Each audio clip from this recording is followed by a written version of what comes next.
jugamos con César Lázaro y David Vilches desde los estudios Q3.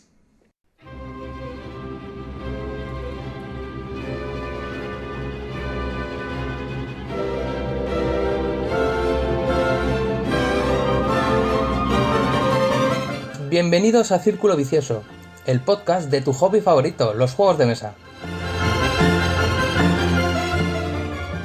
Iba a decir que estamos en Estudios Q3, pero no es así. Estamos cada uno en nuestra casa. Estamos David en su casa, yo en mi casa, y nuestro invitado, que es de Círculo de Isengard, también es otro miembro de nuestra asociación, está pues en su casa también. El tema de hoy, bueno, como habréis visto en la descripción, pues vamos a hablar un poco de los juegos basados en películas y en series de televisión. Vamos a ver algunos ejemplos y, bueno, vamos a comentar un poco qué es lo que nos parece. ¿Vamos a ello?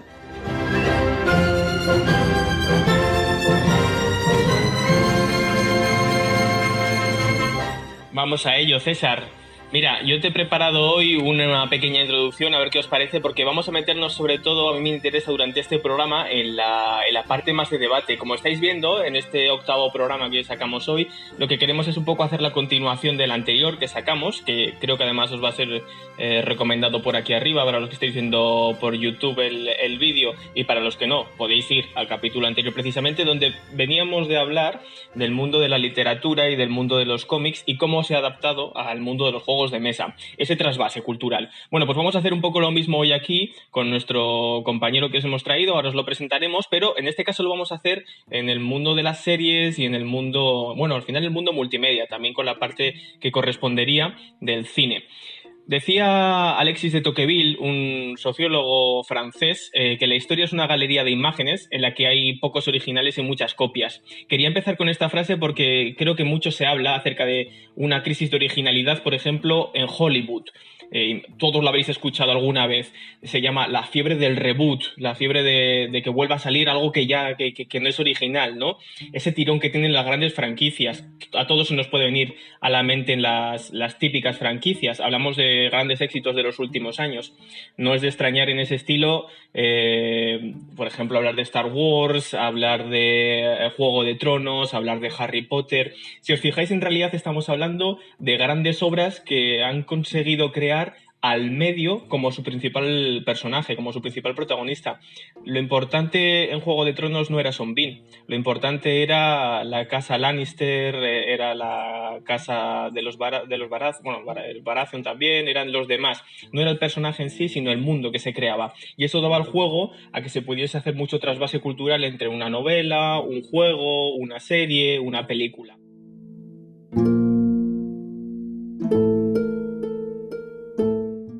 Bueno, comentaros que en ese sentido yo creo, ahora lo debatiremos, pero yo creo que Francis Fukuyama Álvaro seguro que le hará gracia, pero no creo que falló tanto en su tiro cuando dijo que hablábamos del final de la historia con H mayúscula. Creo que falló en la letra, no era el final de la historia con H mayúscula, sino con H minúscula y en plural. Creo que estamos posiblemente en el final de las historias. Al final del programa lo debatiremos esto exactamente.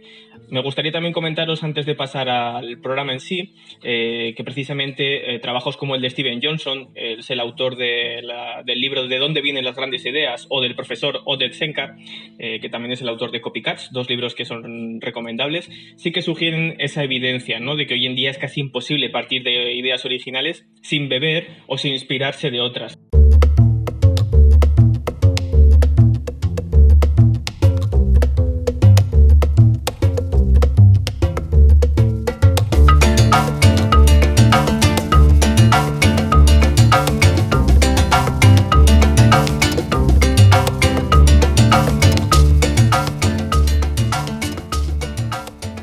Si os gusta el mundo del cine y que si devoráis series de Netflix, pues estáis de enhorabuena, porque vamos a hablar un poco sobre este tipo de elementos y de productos.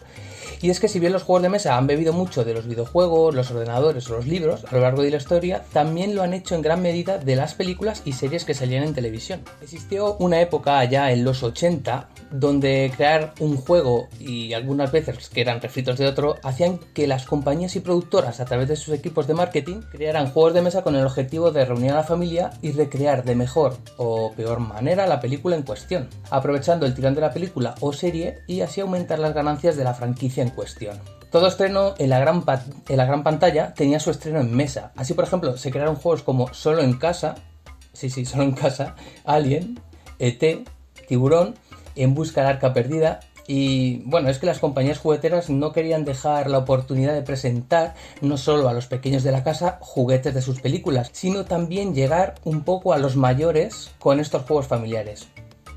Como hemos comentado, estos juegos de esta época no tenían más mecánicas muchas veces que tirar dados y mover fichas, algunas cartas y sí, un tablero pues muy vistoso. De la misma manera, las series que más triunfaron y más audiencia crearon también tuvieron su versión de tablero. Estamos hablando de series como El Coche Fantástico, Se ha escrito un crimen, Salvados por la Campana, Dallas, Sensación de vivir.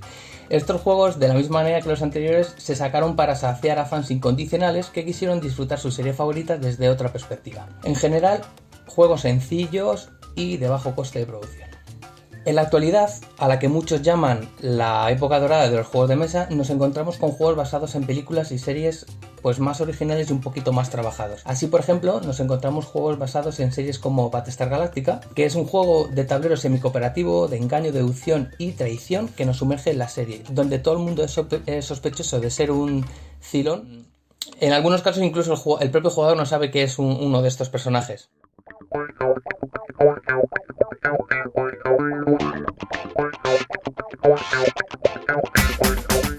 Spartacus es un genial juego que está basado en la serie de televisión del mismo nombre, Spartacus, donde los jugadores toman el papel de una casa y que harán lo que sea para llevar a su gladiador a lo más alto. El juego combina varias mecánicas de forma elegante y cuidada, como luchas, intrigas, traiciones, gestiones de recursos, en fin, un sinfín de cosas.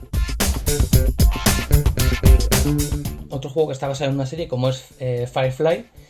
El juego de mesa está basado en la serie de televisión del mismo nombre y nos pone al mando de una nave espacial. Tendremos que realizar misiones, algunas legales y otras no tanto, comprar componentes para reparar nuestras naves y mejorarlas, contratar miembros para nuestra tripulación. Y luego, por otro lado, ambientados en el cine, actualmente tenemos juegos como El Padrino, donde controlamos a familias que compiten por el predominio en Nueva York en la década de 1950, donde viviremos la historia de los personajes de la película, coaccionando los negocios, consiguiendo todos los recursos ilegales que necesitemos y haciendo trabajos para Don Corleone. Tenemos también otro juego que ha salido hace poco, hace un par de años me parece, Tiburón, donde un jugador toma el papel del tiburón asesino y los otros jugadores de 1 a 3 toman los papeles de los personajes humanos, digamos, Brody, Hooper y Quinn, ¿vale? Que lo que tienen que hacer es cazar al propio tiburón. Y luego tenemos como ejemplo, ¿vale? Porque estoy dando unas pequeñas pinceladas, los juegos de Cristal Oscuro y de Laberinto, que si bien son películas de los años 80, de principios de los 80, sí que se han hecho ahora mismo 2 juegos de ellos. Y bueno, por último no quiero dejar sin nombrar pues unos parties con temática también un poco de cine, como es por ejemplo el juego de spoilers, que no se basa en una película en concreto, sino en una serie de cartas donde tú vas a ver pues una serie de el guión propio de una película de serie B, y a través de unas opciones los otros jugadores tendrán que adivinar cómo continúa esa película, ¿vale? Son películas que normalmente nadie conoce y tú no vas a saber cómo continúa esa película, y a través de las 3 opciones tú vas a tener que adivinar cuál es la opción correcta. Luego tenemos otro juego que se llama Cámara y Acción, donde tú vas a ser un director de una película y vas a hacer que tu grupo de amigos pues se convierta en actores y hagan esa película. Y bueno, simplemente destacar el timeline de música y cine, que si bien es un juego muy sencillito y pequeñito, pues nos va a recrear un poco y nos va a decir, pues es decir, en una línea de tiempo tienes que poner las distintas cartas de las películas que te vayan saliendo.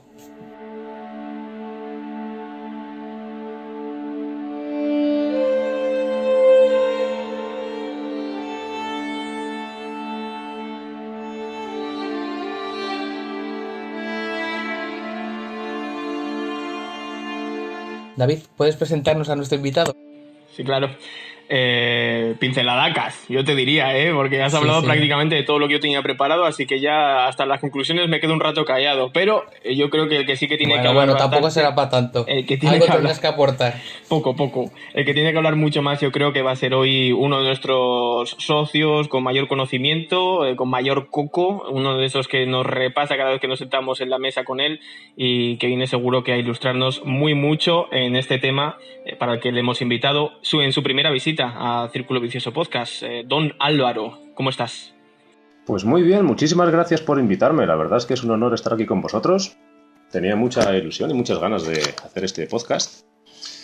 Y vamos a ver, me parece que es un tema muy interesante el que habéis elegido porque estamos hablando del fenómeno fandom, que es capaz de que una obra en concreto triunfe o fracase en función de las expectativas que una persona tiene por ella. El fenómeno fan se puede considerar que es algo relativamente reciente debido a la explosión de los medios de comunicación, pero no es así. Si nos ponemos a investigar un poco ligeramente en el pasado, yo creo que podemos retrotraer los orígenes de este fenómeno a finales del siglo XVIII e inicios del XIX, donde teníamos la explosión de los autores como no como posesiones del mecenas, sino como personajes con entidad propia, capaces de crear un universo que atrape la imaginación de los espectadores hasta el punto en el que estos están ansiosos por ver la siguiente entrega. Estoy hablando de Alejandro Dumas, en el que el hecho de que saliera una nueva entrega de sus novelas estaba esperado con auténtica expectación. O El entierro de Beethoven, en el que asistieron 30.000 personas. Todo el mundo estaba ansioso por asistir a la próxima representación del grande. Y esto lo hemos visto nosotros con series, películas.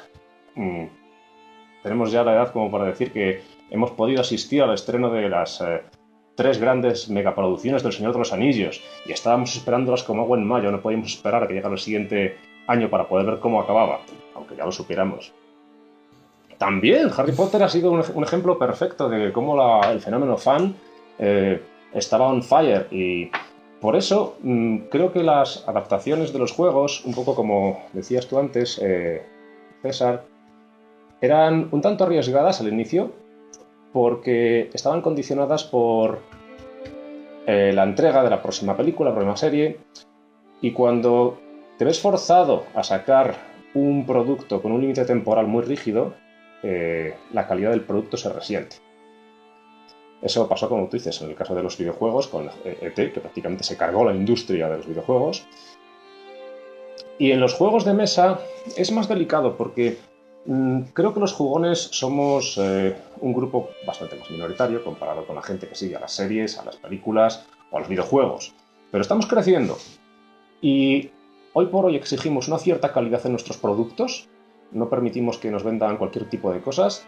Entonces, estos juegos hechos a demanda para satisfacer un calendario de entrega de una película, de una serie, creo que los miramos con bastante más recelo y nos atrevemos solamente a gastarnos nuestro dinero, que nos ha costado mucho conseguirlos, cuando esperamos una calidad de retorno. Uh-huh. Entonces, creo que los productores son conscientes de eso, y si además le sumamos que una franquicia se juega el prestigio y una compañía que quiere hacer un juego se juega mucho dinero a la hora de comprar una licencia, solamente algunas grandes productoras son capaces de embarcarse en un juego con un nombre tan potente detrás como Star Wars.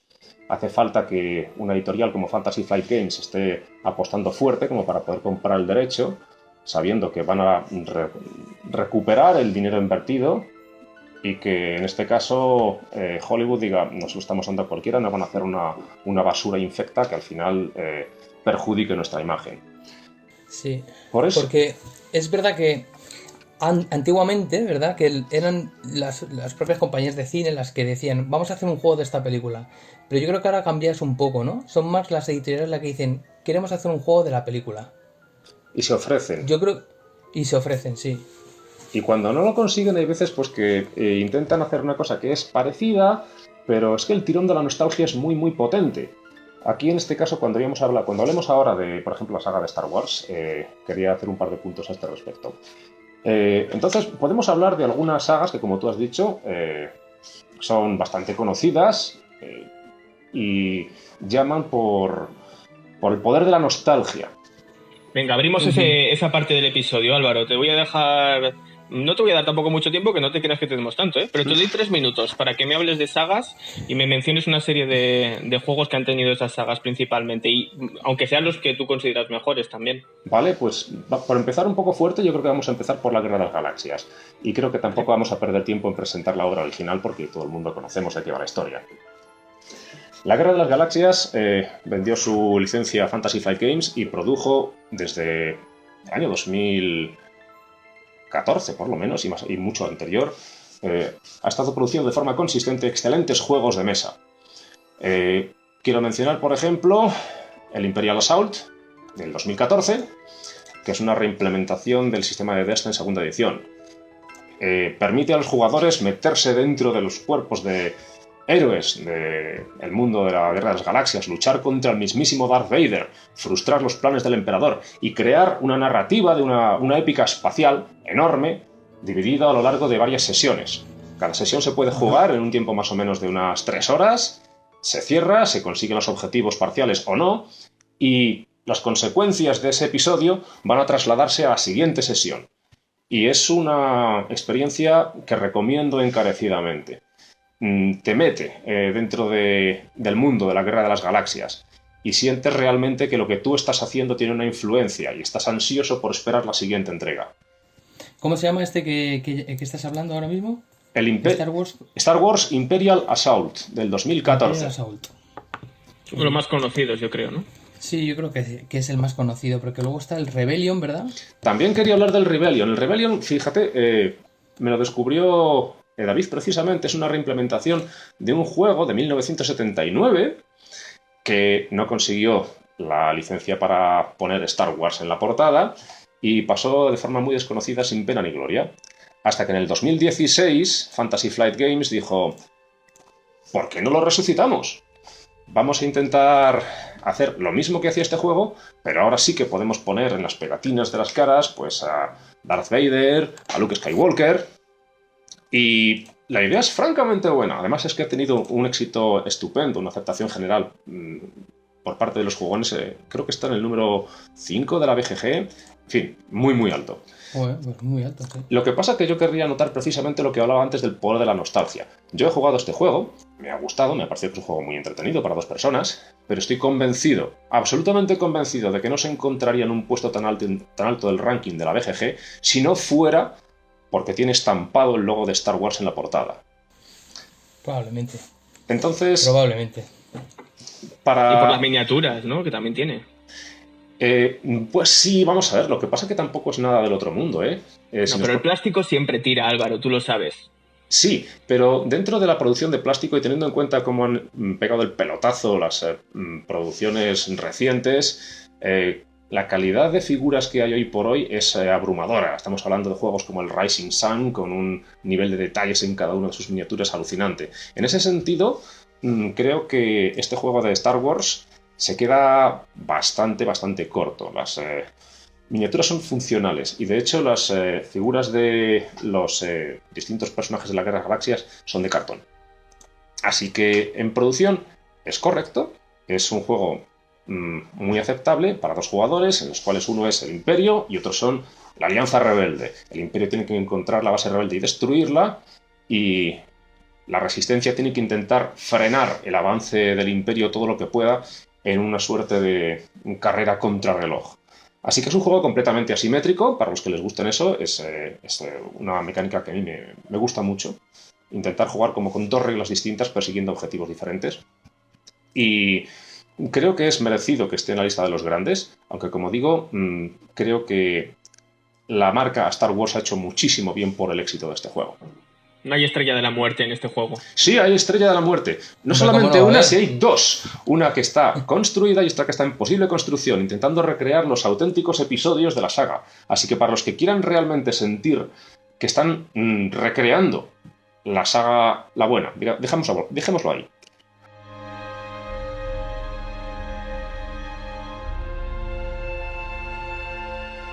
Bueno, y si vamos a por otra saga...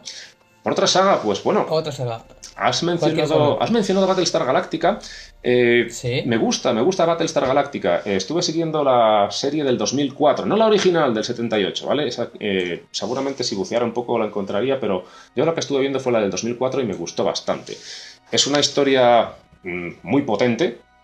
Como tú dices, tampoco es absolutamente original, pero no hace falta ser original, sino coger una buena idea y correr hasta la línea de meta con ella hasta el final.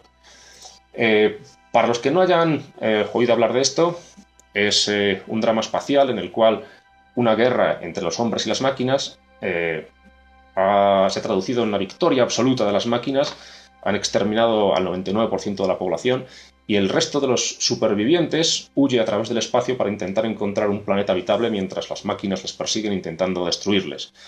Y el gancho de esta historia es que las máquinas han conseguido crear duplicados, clones, máquinas orgánicas que están infiltradas dentro de la sociedad humana y que pueden activarse en cualquier momento para intentar sabotear el escape de los buenos, creando dilemas morales y también preguntándose dónde está el límite entre el ser humano y la máquina y dónde están nuestras alianzas.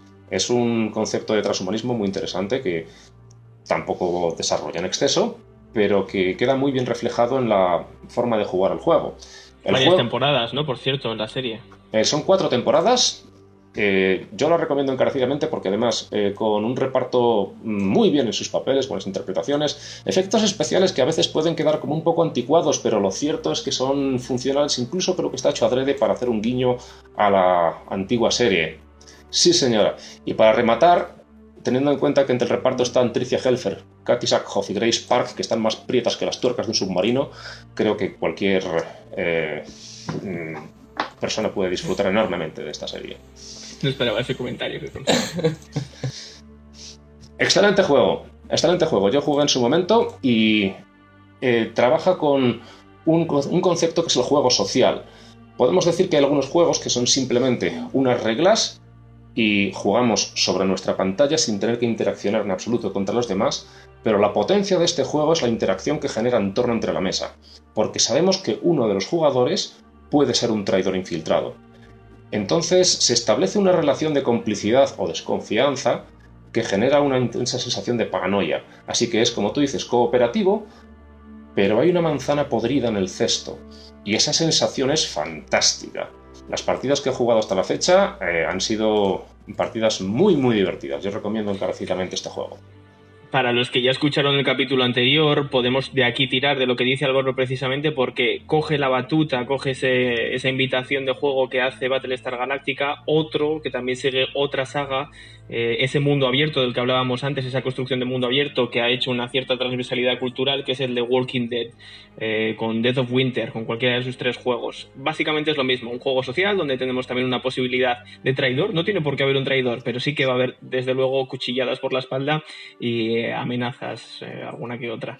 Creo que recoge bien esa idea de Battlestar Galactica y bajo mi punto de vista incluso la mejora con la idea de cruce de caminos, que es lo que añaden ellos, esos eventos. Es un juego muy potente el que dices. Además es que, desde mi punto de vista, que yo entiendo el juego de mesa como una interacción social entre gente que está buscando un objetivo común, que es pasárselo bien, prefiero muchas veces este tipo de juegos en los que te fuerza a hablar en torno a la mesa y no simplemente centrarte en tu pantalla, tirar 4 dados, mover 4 fichas, sino intentar a veces convencer, a veces engañar. Y hay que tener también un espíritu un poco deportivo para que, señores, esto es un juego, nada más que un juego, y el hecho de que yo me he comportado de una forma un tanto traicionera con el resto de la mesa, se tiene que quedar en el juego una vez que abandonamos la mesa. Bueno, pues vamos con otro juego. Vamos con... ¿Habías dicho Juego de Tronos? ¿Qué ibas a hablar? No, Firefly, ¿no? Las dos había dicho, ¿qué es el que prefieras? Bueno, pues la que tú quieras. Firefly, por ejemplo, que yo creo que la gente lo conoce menos. Firefly, sí. Además es que si con esto conseguimos que alguna gente descubra este pedazo de serie, yo me alegro. Es una serie de Joss Whedon que se emitió durante el año 2002 en la cadena Fox estadounidense y solamente se emitieron 11 capítulos de los 14 que formaba la primera temporada antes de que esta fuera fulminantemente cancelada por la Fox. Y lo cierto es que es una gran serie, es muy buena. Lo que pasa es que unos errores de marketing y de selección de parrilla condenaron las audiencias durante la primera temporada.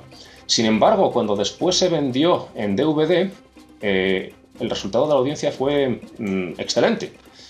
Tan bueno fue que en el año 2005 el equipo original de director y actores y demás decidieron hacer una película llamada Serenity para cerrar el arco argumental y no dejar a los fans con la boca abierta babeando por cómo habría terminado esa primera temporada. Así que se agradece el compromiso de Joss Whedon y de los actores por continuar, porque se nota el amor que destilaba.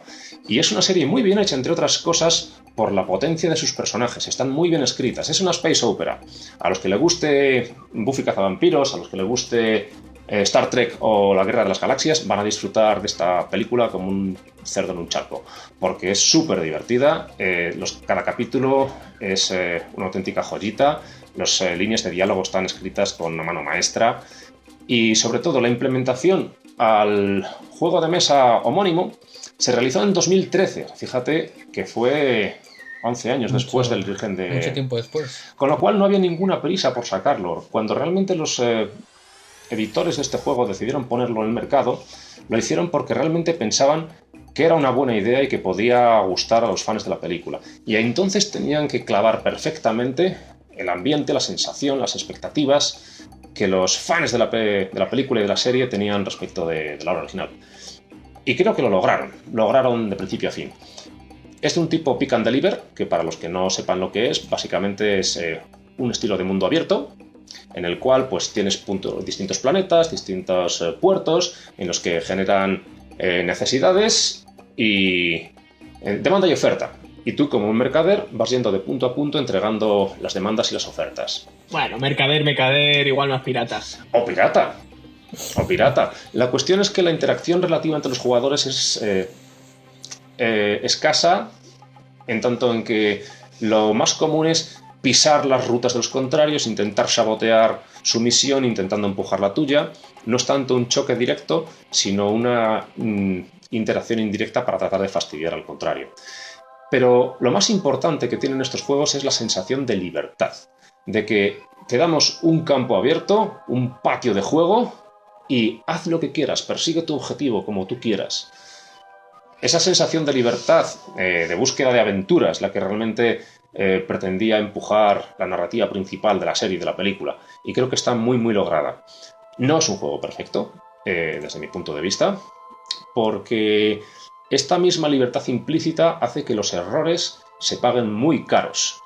Errores en la elección de tus contratos o directamente mala suerte hace que el pobre se quede todavía más pobre y el rico vaya cada vez a más, en un efecto de bola de nieve que puede resultar muy frustrante para un jugador novel que empieza, que no le van las cosas bien y que ve como que le quedan todavía 2-3 horas de juego y no tiene ninguna posibilidad de ganar.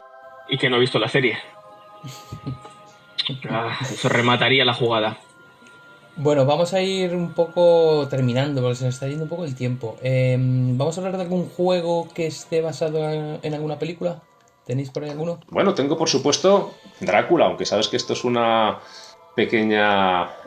Sí, estamos ahí entre la literatura, las películas... Sí, bueno, pero sí, por supuesto. Muchas veces es todo, ¿no? O sea, Drácula, tenemos que tener en cuenta que fue escrito en 1897, llevado al cine en el 22 por Murnau, en el 31 por Bela Lugosi, en el 58 por Christopher Lee y en el 79 por Werner Herzog y por supuesto en el 92 por Francis Ford Coppola. Así que ha ganado su puesto con medalla de honor entre los grandes de la literatura y del cine.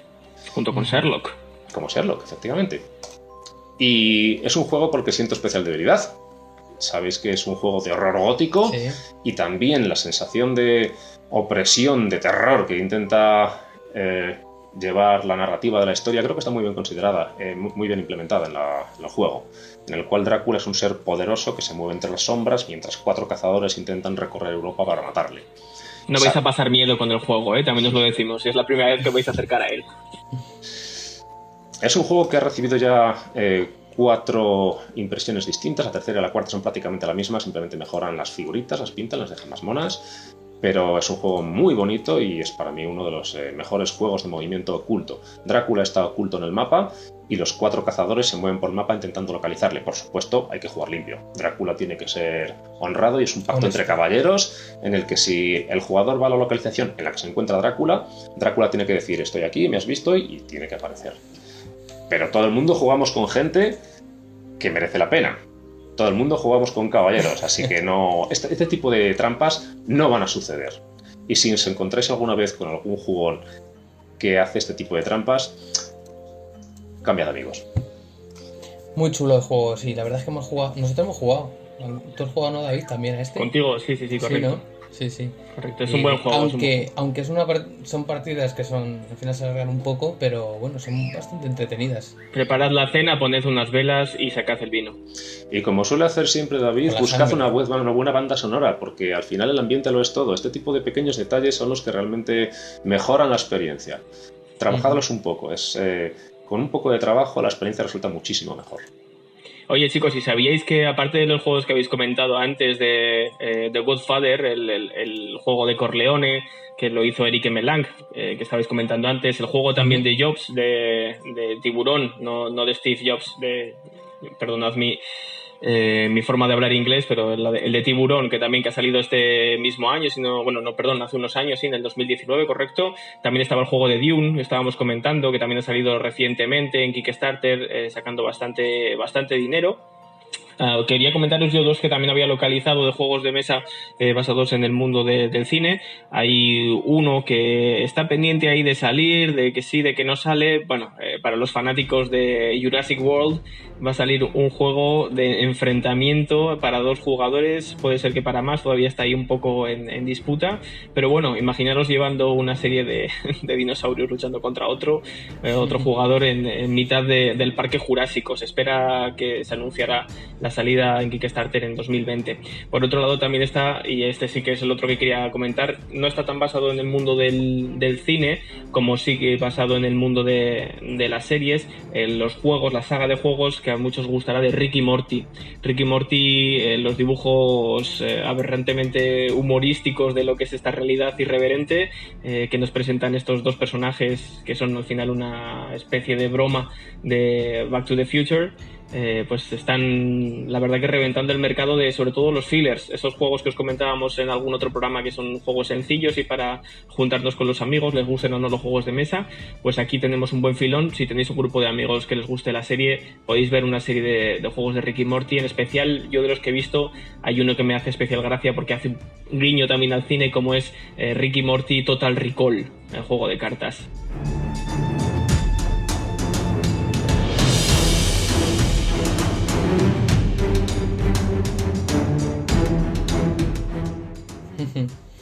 Bueno, yo para terminar voy a aportar también un juego que es el de villanos de Disney, que si bien no está enfocado en una película, está enfocado en varias del universo Disney. Tú vas a llevar un villano y vas a tener una serie de un objetivo a cumplir, ¿no? Es un juego asimétrico donde cada villano tiene su objetivo en concreto.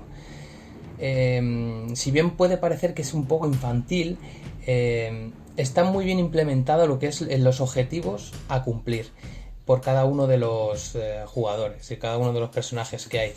Y de hecho han sacado varias expansiones, creo que tiene ahora mismo 3 expansiones más con 3 villanos cada uno, o sea que hay un total de 18 villanos, una cosa así.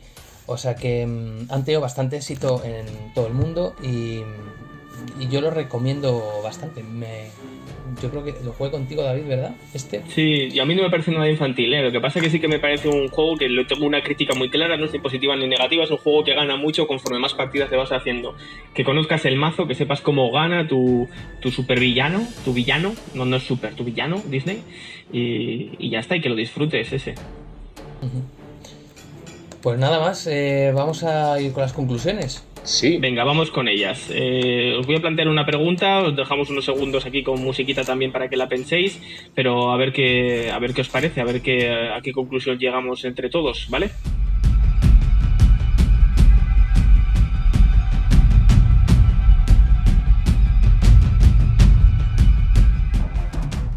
básicamente la pregunta que os quería hacer, chicos, es basada un poco en una de las citas que tiene el pintor David Hockney. Él dice que el arte evoluciona cuando un artista percibe en la obra de otro algo que le abre puertas, algo que libera su imaginación. Decía David Hawking que pensaba en la reciente tendencia a imitar, en esa copia, en esa cita de obras, en ese arte del pasado. Él decía que no tanto lo planteaba como aprendizaje o recreación, sino como un fin en sí mismo, lo que se llama la apropiación. Y criticaba David Hawking, que decía precisamente que eso sería más que apropiación, sería una ausencia de imaginación. Os hablaba al principio del podcast también del tema de Hollywood y la falta de ideas, el reboot y todo esto. ¿Pensáis que en los juegos de mesa esta tendencia de empezar a hacer adaptaciones del mundo del cine, del mundo de las series, tiene que ver con esa estandarización, esa industrialización, digamos, ya mayor, de que llegan grandes marcas, se van editoriales pequeñas y empezamos a ser más conservadores también en las publicaciones? Bueno, por una parte, por comentar, como todos sabemos, aquí dentro del mundillo de los juegos, el porcentaje de juegos que están saliendo al año es exponencial. Se incrementan en un 15% interanual los juegos que están saliendo. Es una auténtica bestialidad. Ahora mismo, cada año salen tantos juegos que es imposible sacar de ellos. Como tú dices, es imposible ser original. Al final todos tenemos que beber de las fuentes de inspiración que tenemos. Yo no creo en absoluto que sea malo. Yo no creo que sea un problema. Y de hecho creo que el término apropiación cultural, en todos sus conceptos, es una muy mala forma de enfocar la creación artística, porque al final todos somos hijos de nuestros antepasados. Todos tenemos mestizaje y todos podemos tomar cosas interesantes de los distintos medios o de nuestros vecinos para intentar mejorar nuestras propias creaciones. Así que es verdad, por una parte, que los estudios, cuanto más grandes se hacen, más conservadores se vuelven, y esto es un problema creativo muy muy grave. Ahora mismo las ideas más creativas surgen precisamente de los estudios pequeños, que son más libres de pegarse un trastazo sin que las consecuencias sean tan elevadas, pero su impacto mediático es muchísimo menor. Es un catch-22 que al final es de muy difícil resolución. Hoy por hoy estamos viendo que las grandes compañías de juegos están devorando a las pequeñas y llevándolas por su propia mano. El caso de Avalon Hill es paradigmático, fue absorbida por Hasbro, que es el diablo, y todo lo que toca Hasbro lo convierte en mierda. Entonces los grandes juegos de Avalon Hill ahora están prácticamente fuera de combate, y lo único que se dedican a imprimir ahora son copias de Risk. ¿Es esto hacia donde queremos que nuestro hobby se dirija? O de Cluedo también. ¿O de Cluedo? Cuidado con el Cluedo. Un Cluedo es suficiente, no hace falta versiones de más. Yo no he dicho nada, al contrario. Un Cluedo, el clásico Cluedo. Un Cluedo Classic, sí.